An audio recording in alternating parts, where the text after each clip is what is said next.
Hey guys, so in today's lecture, we are going to discuss next topic, that is insulation and refractories. So we have discussed boilers, steam system, and furnaces. Now we are going to discuss insulation and refractories. So in this we will discuss insulation and refractory, how we can recover the heat more efficiently in next system, that is insulation and refractories. So we'll go one by one. So first, what is insulation? So as we know that all that insulation is used in generally in manufacturing processes or maybe building to prevent heat loss or heat gain. It also provides accurate temperature for process control. It can prevent condensation on cold surfaces and hence protecting it from corrosion. Elements which are used as insulator are which has low thermal as well as electrical conductivity. So insulation are divided on based on temperature.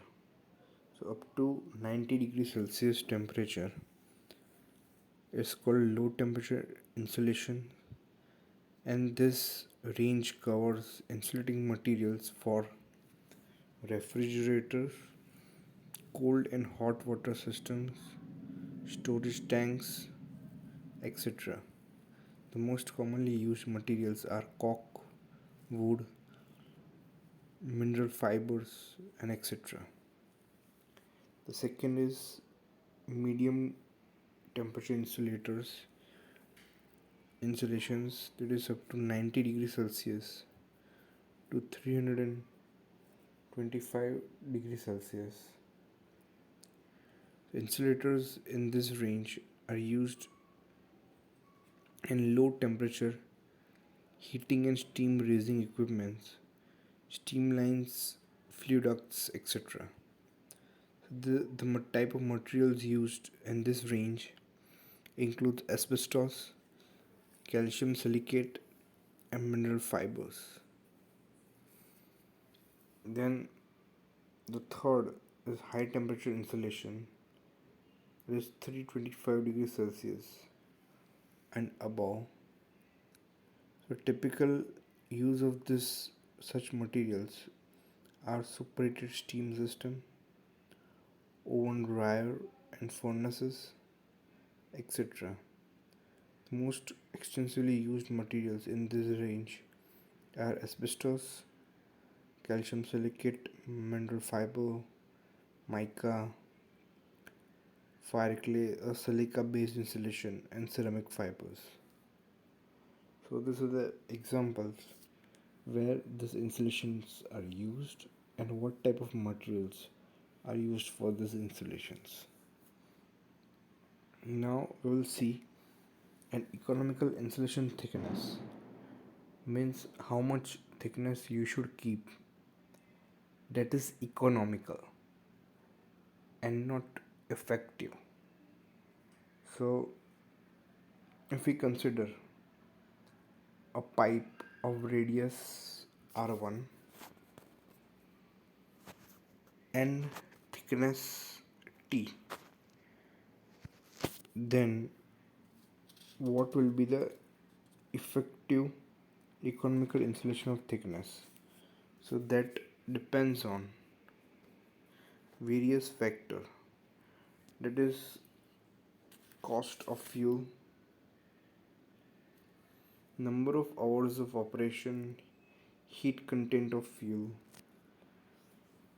operating surface temperature, pipe diameter of surface, estimated cost of insulation, and average ambient air temperature.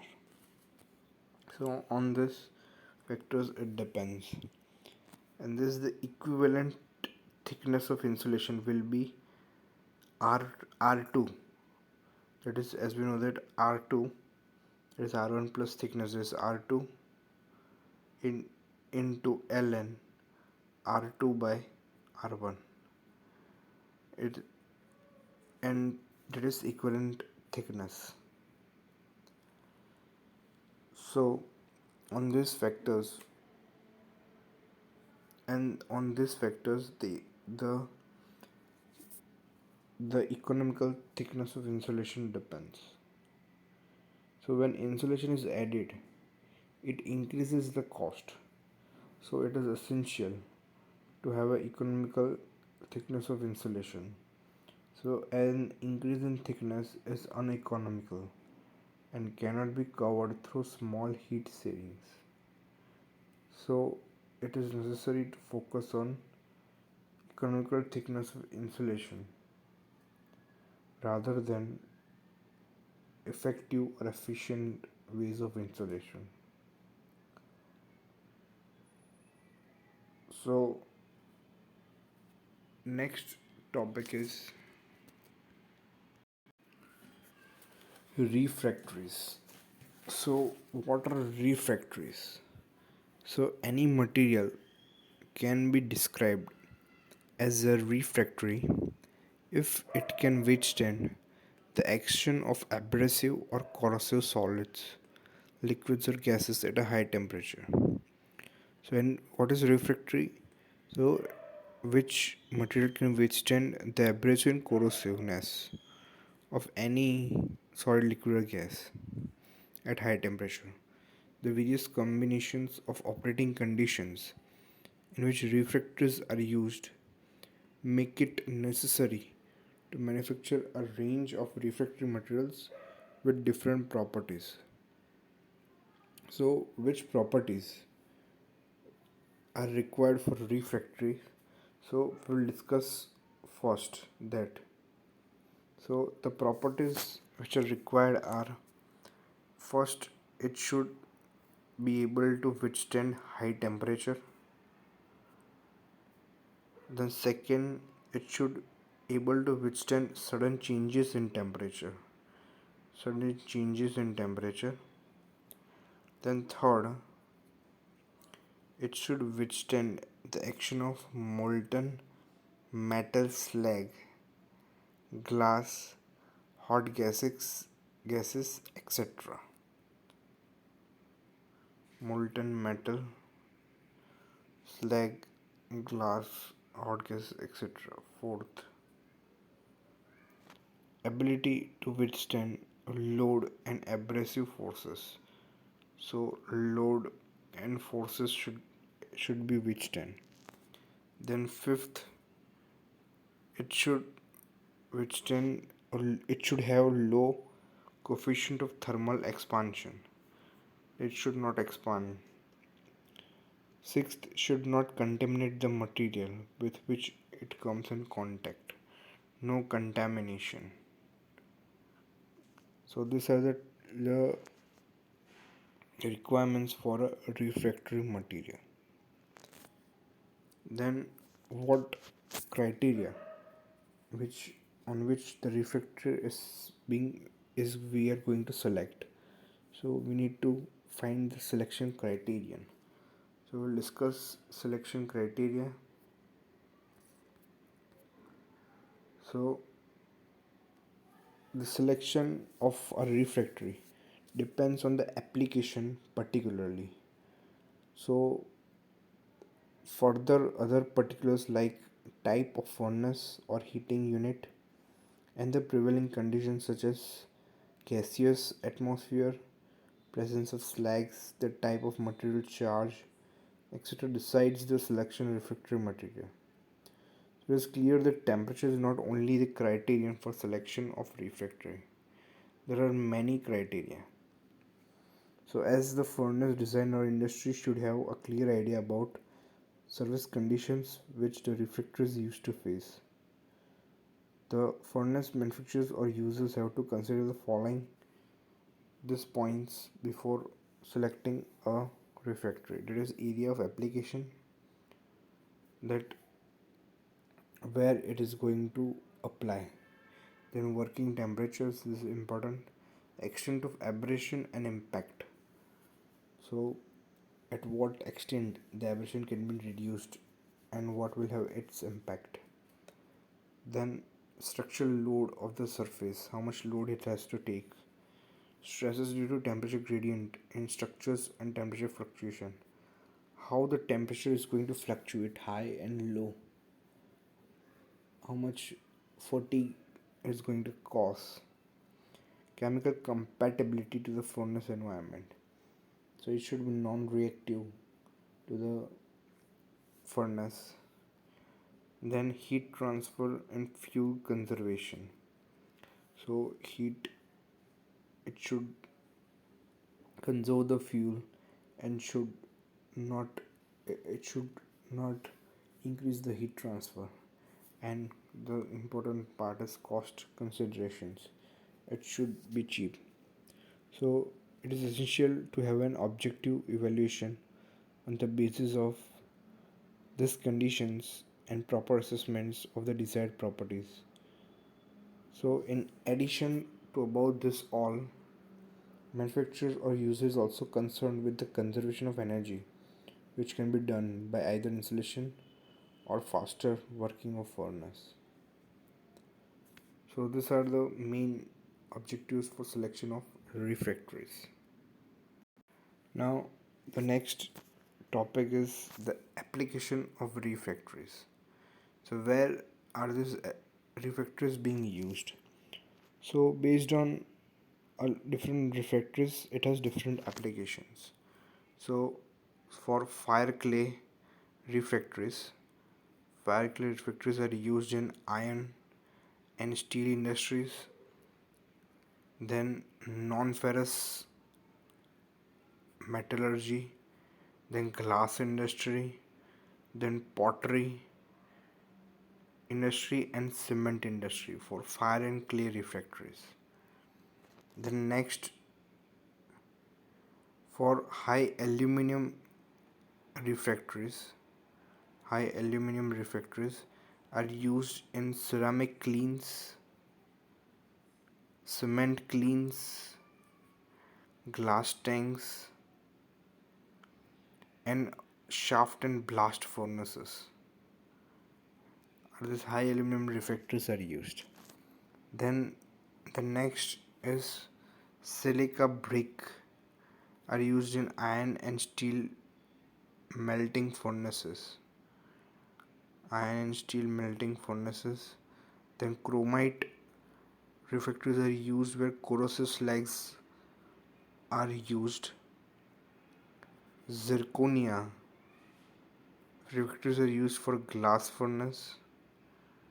Then alumina refractories are used for heat process industries.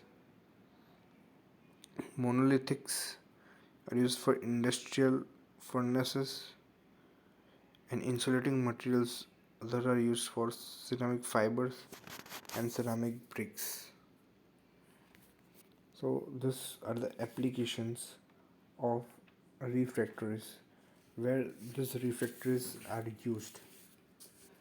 So then the last and important point is heat loss from furnace walls.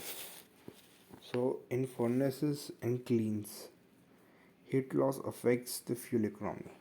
So losses from walls depends on this these four parameters which we are going to discuss. So first is wall thickness. So heat loss can be reduced by increasing the wall thickness or through the application of insulating bricks. Outside wall temperature and heat loss For a composite wall of certain thickness, a fire brick and insulation brick are much lower to lesser conductivity of insulating brick as compared to refractory brick. Then is emissivity of walls. Different materials have different radiation power emissivity. The emissivity of wall coated with aluminum paint is lower than that of bricks. Also, if the surface is rough, it has higher emissivity than finished surfaces. Then next, conductivity of refractories. So the thermal conductivity of a refractory material varies with temperature, which plays main role in heat loss from the furnace. So for example, at a mean temperature of around 600 degrees Celsius, conductivity of insulation brick is only 20% of that fire clay brick.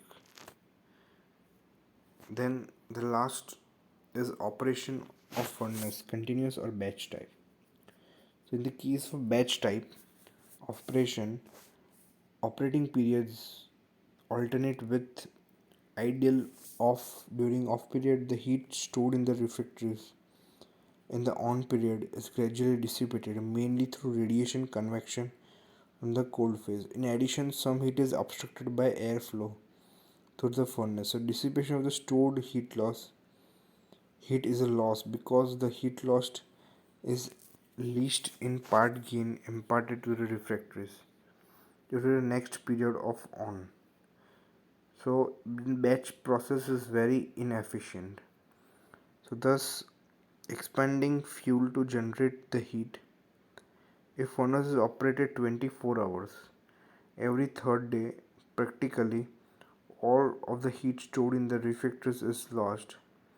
But if the furnace is operated 8 hours a day, not all the heat stored in the refractories is dissipated. So the following conclusions which we are drawn is, as wall thickness increases, the heat loss reduce. The thickness of insulation is increased, heat loss reduce. Thickness of walls and conductivities of walls can be easily controlled by furnace fabricator. The effect of insulation in reducing heat losses is more pronounced than increase of wall thickness. Roughly 1 centimeter of insulation brick is equivalent to 5 to 8 centimeter of refractory fire brick. So this is important point, that is effect of insulation in reducing the heat loss is more pronounced than increasing the wall thickness. So in intermittent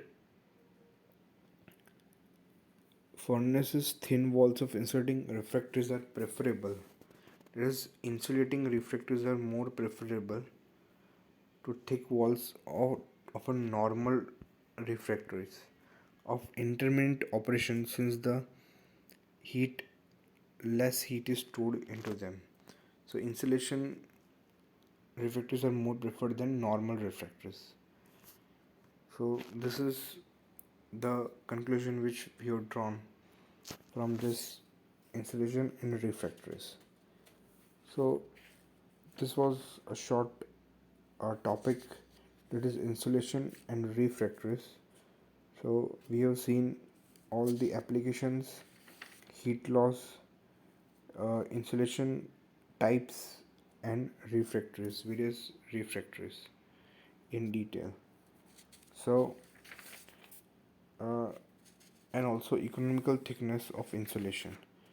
So from the next uh, lecture, we will see the next topic, that is heat exchanger, and we will discuss heat exchanger in detail from the next lecture. So thank you very much. And this was a short topic of insulation and refractories.